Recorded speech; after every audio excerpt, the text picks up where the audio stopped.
பாகிஸ்தானின் பல விமான தளங்கள் ஐசியூவில் உள்ளன. और आज तक उनके कई एयरबेस आईसीयू में पड़े हैं. உடனே ஜேடி வான்ஸிடம் நான் சொன்னேன், பாகிஸ்தான் துப்பாக்கியால் சுட்டால் நாங்கள் பீரங்கியால் சுடுவோம் என்று. हम गोली का जवाब गोले से देंगे. உலகின் எந்த தலைவரும் இந்தியாவிடம் தாக்குதலை நிறுத்தும்படி கூறவில்லை. दुनिया के किसी भी नेता ने भारत के ऑपरेशन रोकने के लिए नहीं कहा.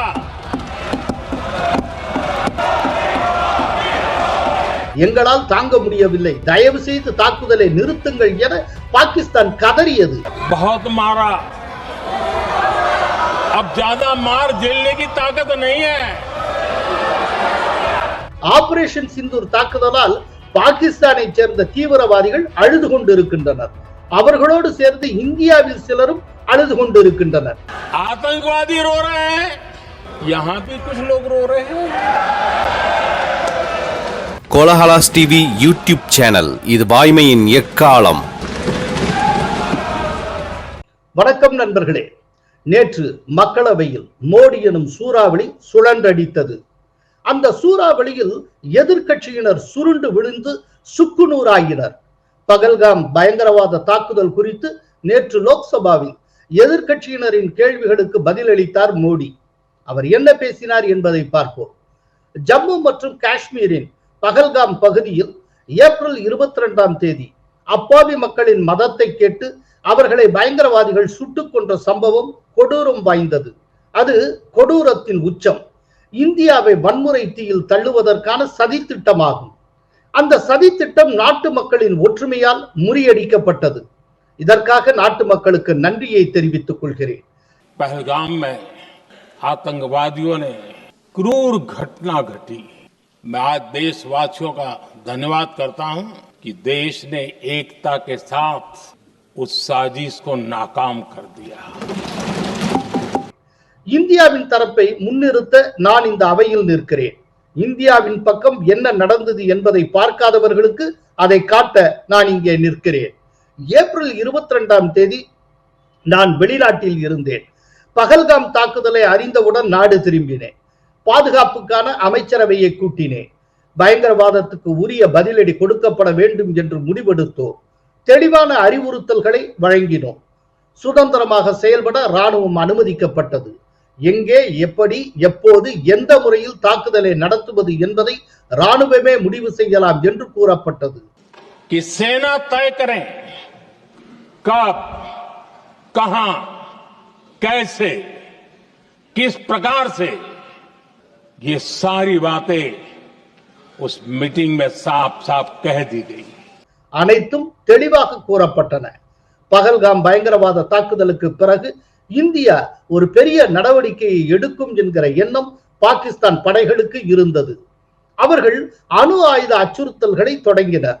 पाकिस्तानी सेना को अंदाजा लग चुका था कि भारत कोई बड़ी कार्रवाई करेगा. उनके तरफ से न्यूक्लियर की धमकियों के भी बयान आना शुरू हो चुके थे. மே 6 மற்றும் 7 இடைப்பட்ட இரவில் திட்டமிட்டபடி நமது ராணுவம் தாக்குதலை நடத்தியது. பாகிஸ்தானால் எதுவும் செய்ய முடியவில்லை. भारत ने 6 मई रात और 7 मई सुबह जैसा तय किया था वैसी कार्रवाई की और पाकिस्तान कुछ नहीं कर पाया.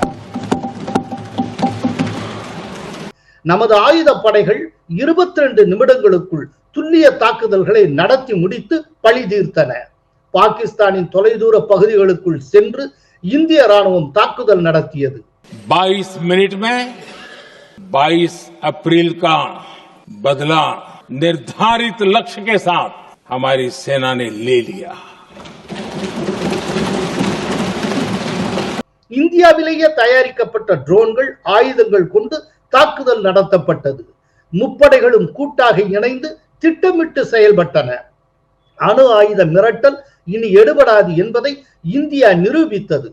पाकिस्तान की न्यूक्लियर धमकी को हमने झूठा साबित कर दिया.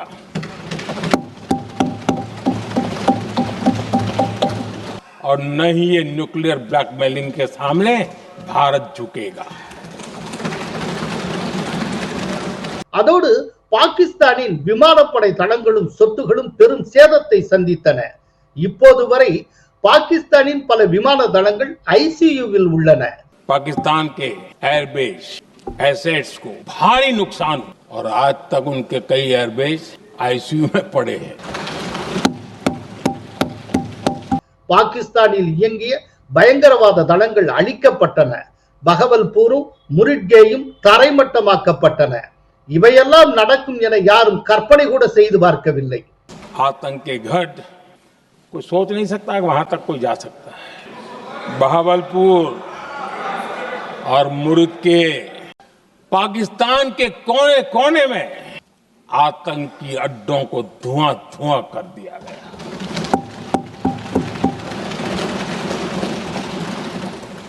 பயங்கரவாதிகள் தண்டிக்கப்பட்டதற்காக நாங்கள் பெருமைப்படுகிறோம். பயங்கரவாத நடவடிக்கைகளுக்கு மூளையாக இருந்தவர்கள் இன்று வரை தூக்கமில்லாத இரவுகளை கழிக்கும் அளவுக்கு எங்கள் தண்டனை வலுவாக இருந்தது. முன்னரெல்லாம் தாக்குதல் நடத்தியவர்கள் அடுத்த தாக்குதலுக்கு திட்டமிட்டனர். ஆனால் தற்போது பயங்கரவாத தாக்குதல் நடத்த நினைப்பவர்களுக்கு தூக்கம் போய்விட்டது. இந்த பதிலடிக்கு இந்தியாவின் தற்சார்பு தொழில்நுட்பங்கள் கை கொடுத்தன. ஆபரேஷன் சிந்தூர் மூலம் தன்னம்பிக்கை கொண்ட இந்தியாவின் சக்தியை உலகம் அங்கீகரித்துள்ளது. இந்தியாவில் தயாரிக்கப்பட்ட ட்ரோன்கள், ஏவுகணைகள் பாகிஸ்தானின் ஆயுத அமைப்பை அம்பலப்படுத்தின. ऑपरेशन सिंदूर के दरमियान पहली बार हुआ जब आत्मनिर्भर भारत की ताकत को दुनिया ने पहचाना। மே 9ஆம் தேதி அமெரிக்க துணை அதிபர் ஜேடி வான்ஸ் என்னை தொடர்பு கொள்ள 1 மணி நேரம் முயற்சி செய்தார். பின்னர் நான் அவரோடு பேசினேன். अमेरिका के उपराष्ट्रपति जी ने मुझसे बात करने का प्रयास किया। वो घंटे भर कोशिश कर रहे थे, लेकिन मेरी सेना के साथ मीटिंग चल रही थी, तो मैंने उनका फोन उठा नहीं पाया। बाद में मैंने उनको कॉल बैक किया। मैंने कहा कि आपका फोन था, 3-4 बार आपका फोन आ गया, क्या है? அப்போது அவர் பாகிஸ்தான் மிகப்பெரிய தாக்குதலை நடத்தப் போகிறது என்றார். உடனே ஜேடி வான்ஸிடம் நான் சொன்னேன், பாகிஸ்தான் துப்பாக்கியால் சுட்டால் நாங்கள் பீரங்கியால் சுடுவோம் என்று. तो अमेरिका के उपराष्ट्रपति जी ने मुझे फोन पे बताया कि पाकिस्तान बहुत बड़ा हमला करने वाला है। ये उन्होंने मुझे बताया। मेरा जवाब था, अगर पाकिस्तान का ये इरादा है तो उसे बहुत महंगा पड़ेगा।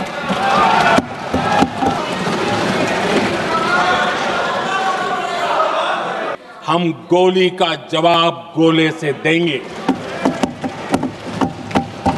உலகின் எந்த தலைவரும் இந்தியாவிடம் தாக்குதலை நிறுத்தும்படி கூறவில்லை.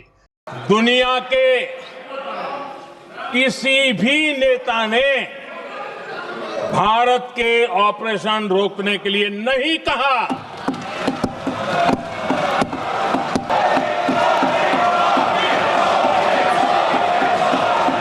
தாக்குதலை நிறுத்தும்படி பாகிஸ்தான் தான் கெஞ்சியது.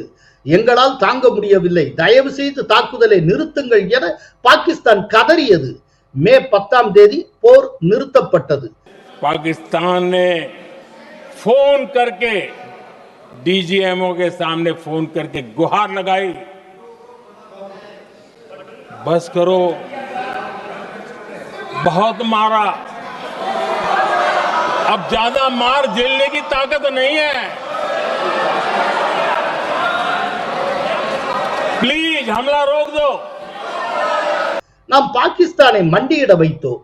நமது நோக்கம் பாகிஸ்தானில் செயல்பட்ட பயங்கரவாத அமைப்புகளை, பயங்கரவாத முகாம்களை அழிப்பது மட்டுமே. அந்த நோக்கம் 100% நிறைவேறியது. ஐநா சபையில் மொத்தமுள்ள 193 நாடுகளில் 3 நாடுகள் மட்டுமே பாகிஸ்தானுக்கு ஆதரவளித்தன. ஒட்டுமொத்த உலகமும் இந்தியாவுக்கு ஆதரவளித்தது. 193 कंट्री में सिर्फ 3 देश ऑपरेशन सिंदूर के दौरान पाकिस्तान के समर्थन में बयान दिया था। Only 3 countries.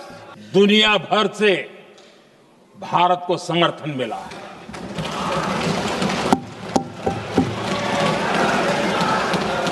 ஆனால் காங்கிரஸ் மட்டும் தாய்நாட்டுக்கு ஆதரவளிக்கவில்லை. ये दुर्भाग्य है कि मेरे देश के वीरों के पराक्रम को कांग्रेस का समर्थन नहीं.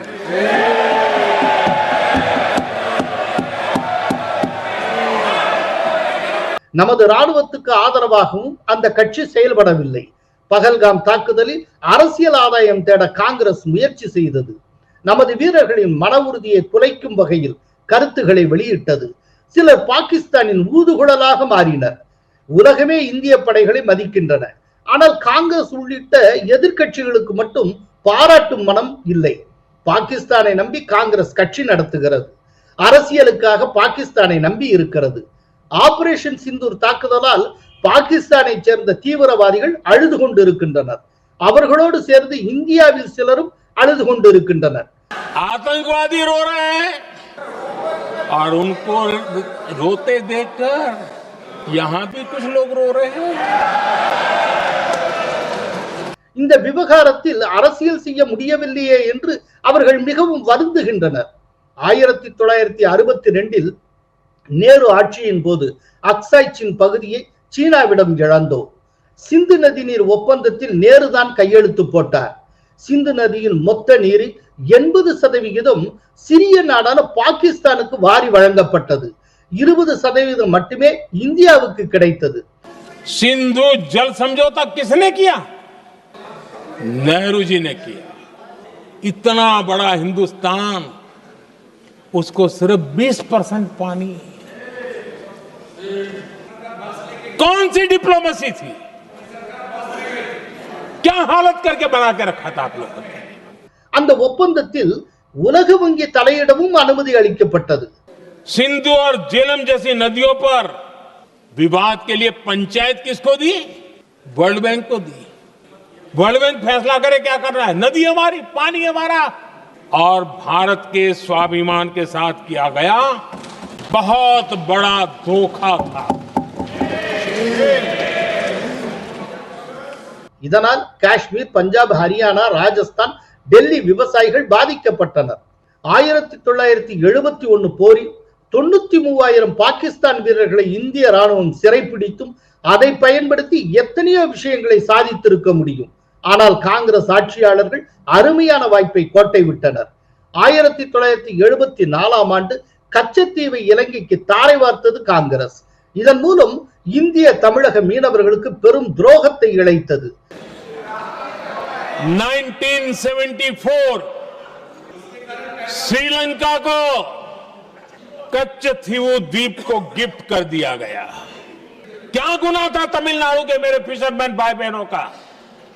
आपने उनका हक छीन लिया और दूसरों को गिफ्ट कर दिया. 2008 நவம்பர் மும்பை தாக்குதல் முடிந்த பிறகும் பாகிஸ்தான் தூதரகத்திலிருந்து ஓர் அதிகாரி கூட வெளியேற்றப்படவில்லை. एक भी डिप्लोमेट को भारत से बाहर निकालने की हिम्मत नहीं की. சில வாரங்களிலேயே பாகிஸ்தானுடன் பேச்சுவார்த்தை தொடங்கியது. பாகிஸ்தானுக்கு மிகவும் விரும்பப்படும் நாடு என்கிற அந்தஸ்தும் வழங்கப்பட்டது.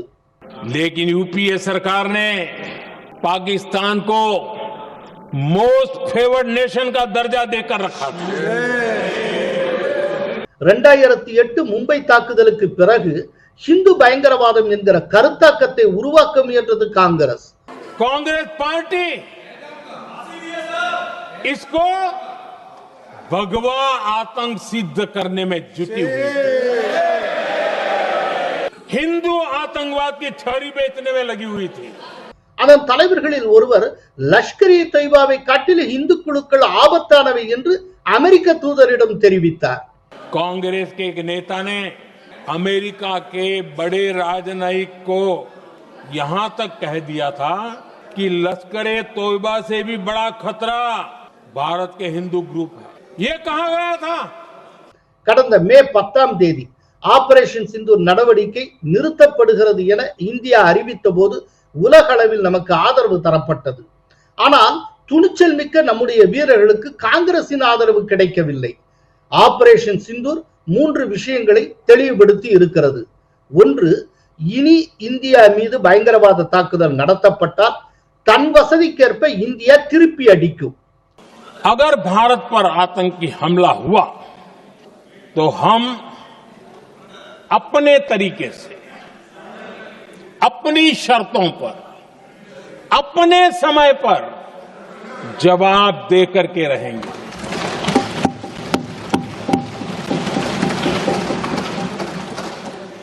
இரண்டாவது, அணு ஆயுத மிரட்டல் இந்தியாவிடம் இனி எடுபடாது. दूसरा, कोई भी न्यूक्लियर ब्लैकमेल अब नहीं चलेगा.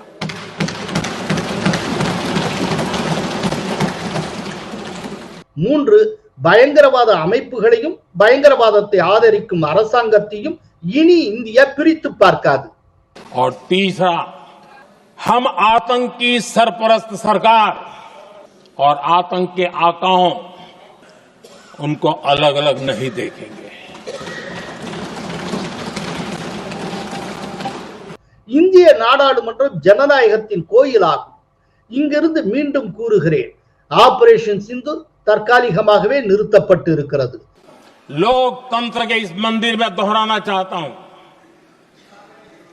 ऑपरेशन सिंदूर जारी है.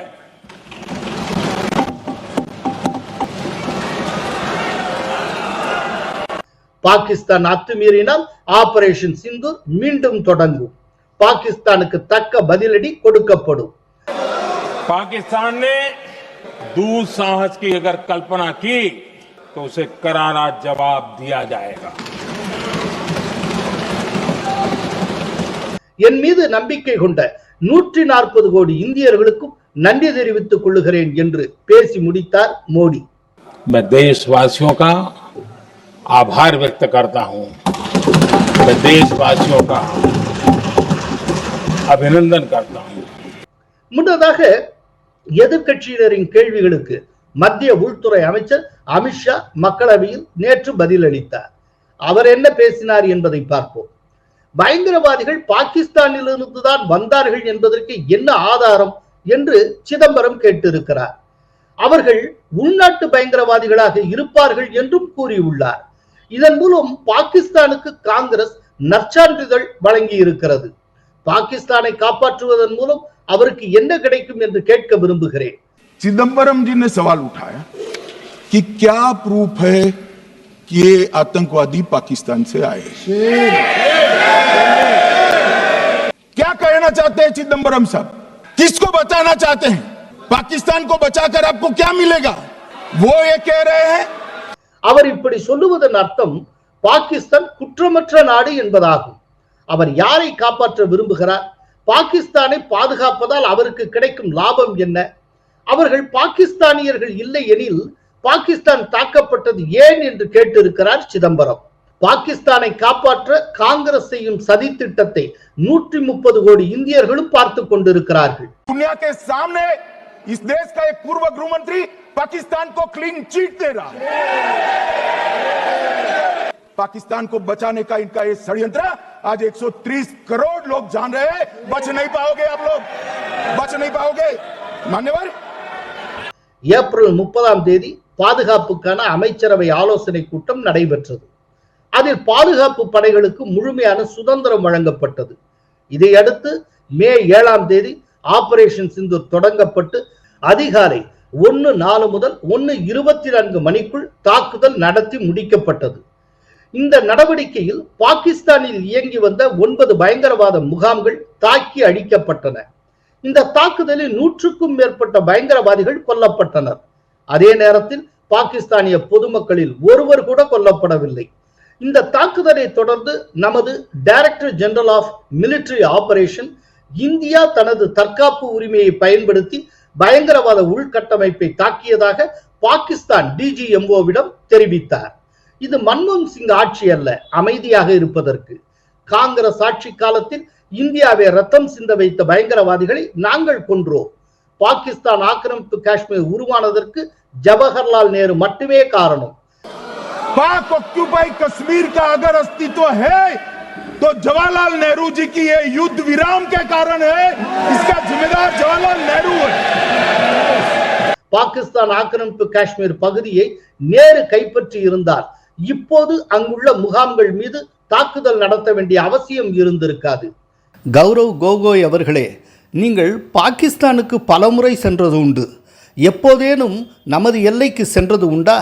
அப்படி சென்றிருந்தால் அங்கு நம்முடைய இராணுவ வீரர்கள் எத்தனை இன்னல்களுக்கு மத்தியில் கடமையாற்றி வருகிறார்கள் என்பது உங்களுக்கு புரிந்திருக்கும். कभी गए हो आप पाकिस्तान? तो कई बार गए हो गोगोई, आप सीमा पर गए हो? पाकिस्तान तो कई बार गए हो, फिर से बोलता हूं, सीमा पर गए हो, सीमा के माध्यम से पाकिस्तान गए हो।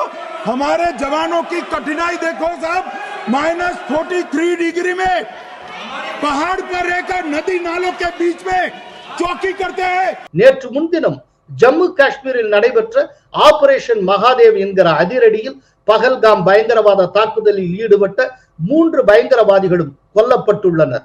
இந்திய ராணுவம், துணை ராணுவ படை, ஜம்மு காஷ்மீர் காவல்துறை ஆகியவற்றின் கூட்டு நடவடிக்கையில் சுலைமான் என்கிற ஃபைசல், ஆப்கன், ஜிப்ரன் ஆகிய 3 பயங்கரவாதிகளும் கொல்லப்பட்டனர். ऑपरेशन महादेव जो कल एक हुआ है, ऑपरेशन महादेव में सुलेमान उर्फे फैजल जट, अफगान और जिब्रान 3 आतंकवादी सेना, सीआरपीएफ और जम्मू कश्मीर पुलिस के संयुक्त अभियान में ऑपरेशन महादेव में मारे गए. அவர்கள் லஷ்கர்-இ-தொய்பாவின் ஏ பிரிவு தளபதிகளாக செயல்பட்டவர்கள். இந்த நடவடிக்கை மூலம் பகல்காமில் நமது மக்களை கொலை செய்த 3 பயங்கரவாதிகளும் ஒழிக்கப்பட்டு விட்டனர். அவர்களின் உடல்கள் ஸ்ரீநகருக்கு கொண்டு வரப்பட்டு பாதுகாப்பு ஏஜென்சிகளால் தடுத்து வைக்கப்பட்டுள்ளவர்கள் மூலம் அடையாளம் காணப்பட்டது. கொல்லப்பட்ட 3 பயங்கரவாதிகளும் பாகிஸ்தானை சேர்ந்தவர்கள் என்பதற்கான ஆதாரம் எங்களிடம் உள்ளது. அவர்களில் 20 வாக்காளர் அடையாள அட்டை எண்கள் எங்களிடம் உள்ளன. 3 में से 2 के पाकिस्तान के वोटर नंबर भी आज हमारे पास उपलब्ध है. அவர்களிடமிருந்து மீட்கப்பட்ட சாக்லேட்டுகள் பாகிஸ்தானில் தயாரிக்கப்பட்டவை. इनके पास से जो चॉकलेटें मिली हैं, वो चॉकलेटें ढोक में से मिली, वो भी पाकिस्तान की बनाई हुई चॉकलेट है. பகல்காம் பயங்கரவாதிகள் கொல்லப்பட்டனர் என்கிற செய்தியை கேட்டவுடன் எதிர்க்கட்சியினர் மகிழ்ச்சி அடைவார்கள் என்று நான் எதிர்பார்த்தேன். ஆனால் அவர்கள் மகிழ்ச்சி அடையவில்லை. பகல்காம் தாக்குதலுக்கு பிறகு பாதிக்கப்பட்ட குடும்பங்களை நான் சந்தித்தேன். திருமணமான 6 நாட்களில் விதவையான ஒரு பெண் என் முன் நின்றார். அந்த காட்சியை என்னால் ஒருபோதும் மறக்க முடியாது. பயங்கரவாத செயலில் ஈடுபட்டவர்களை இன்று நமது பாதுகாப்பு படையினர் தீர்த்து கட்டி உள்ளனர். இதை அனைத்து குடும்பங்களுக்கும் சொல்ல விரும்புகிறேன். கொல்லப்பட்ட பயங்கரவாதிகளுக்கு அடைக்கலம் கொடுத்தவர்கள் ஏற்கனவே கைது செய்யப்பட்டு உள்ளனர். பயங்கரவாதிகளுக்கு உணவு வழங்கியவர்கள் தடுப்பு காவலில் உள்ளனர். இவர்கள்தான் பயங்கரவாதிகளின் உடல்களை அடையாளம் காட்டினார்கள். பயங்கரவாதிகள் நடத்திய தாக்குதல்கள் மூலம் அவர்களின் தோட்டாக்கள் குறித்த அறிக்கை ஏற்கனவே தயாராக இருந்தது. சுட்டுக் கொல்லப்பட்ட பயங்கரவாதிகளிடமிருந்து பறிமுதல் செய்யப்பட்ட துப்பாக்கிகளை பரிசோதனை செய்ததில் தோட்டாக்கள் குறித்த அறிக்கை பொருந்தி இருக்கிறது. இது தொடர்பாக சண்டிகரிலும் ஒரு சோதனை மேற்கொள்ளப்பட்டது. அதன் பிறகு கொல்லப்பட்ட 3 பகல்காம் பயங்கரவாத தாக்குதலில் ஈடுபட்டவர்கள் என்பது உறுதி செய்யப்பட்டது என்று அமித்ஷா தெரிவித்தார். இதற்கிடையே பகல்காம் பயங்கரவாதிகள் கொல்லப்பட்டதற்கு பயங்கரவாதிகளால் கொல்லப்பட்டவர்களின் உறவினர்கள் பாராட்டு தெரிவித்துள்ளனர். மகாராஷ்டிரத்தின் புனேயைச் சேர்ந்த அசாவரி ஜக்தலே, இந்திய ராணுவத்துக்கும் மத்திய அரசுக்கும் நன்றி கூறுகிறேன். பகல்காமில் கொல்லப்பட்ட 26 பேருக்கும் அமைதி கிடைக்கும். இன்று நாம் நிம்மதியாக தூங்க முடியும். जहाँ भी होंगे उनकी आत्मा को शांति मिल जाएगी. तो आज वो शायद बदला पूरा हो गया, तो हमें भी शायद आज नींद आएगी, चैन से हम लोग सो पाएंगे. இது போன்ற சம்பவம் மீண்டும் நடைபெறாது எனவும் நாட்டில் அமைதி நிலவும் எனவும் நாங்கள் நம்புகிறோம். பகல்காம் தாக்குதல் போன்ற சம்பவங்கள் எதிர்காலத்தில் நடக்காமல் இருக்க ஆபரேஷன் மகாதேவ் போன்ற என்கவுண்டர்களை அரசு தொடர வேண்டும் என்றார். जब पूरा टेररिज्म खत्म हो जाएगा तो ही हम लोग इसको पूरा कह पाएंगे, इसको हम क्लोज्ड टेररिज्म बोल पाएंगे. புனே நகரைச் சேர்ந்த கௌஸ்தப் கன்போட்டின் மனைவி சங்கீதா கூறுகையில், பகல்காம் தாக்குதலில் ஈடுபட்டவர்கள் பிடிக்கப்பட்டு கொல்லப்படுவார்கள் என்று பிரதமர் மோடி மீது எங்களுக்கு மிகுந்த நம்பிக்கை இருந்தது. இப்போது அவர்கள் கொல்லப்பட்டு விட்டனர். இது நல்ல விஷயம். ராணுவத்துக்கு நன்றி கூறுகிறேன் என்றார். जो फौजी लोगों ने एक्शन लिया है वो अच्छा किया है और वो सिंधु नाम देके भी औरतों को सम्मान दिया है वैसा है। மக்களவையில் நடந்த விவாதங்கள், அதற்கு மத்திய அரசு தரப்பில் முன்வைக்கப்பட்ட பதில்கள் மூலம் இந்திய மக்களுக்கு இப்போது தெளிவு கிடைத்திருக்கும். பயங்கரவாதத்துக்கு எதிரான இந்தியாவின் நிலைப்பாடு பற்றி உலகத்துக்கு புரிய வைத்துள்ளனர் மோடியும் அமித்ஷாவும். நன்றி, வணக்கம்.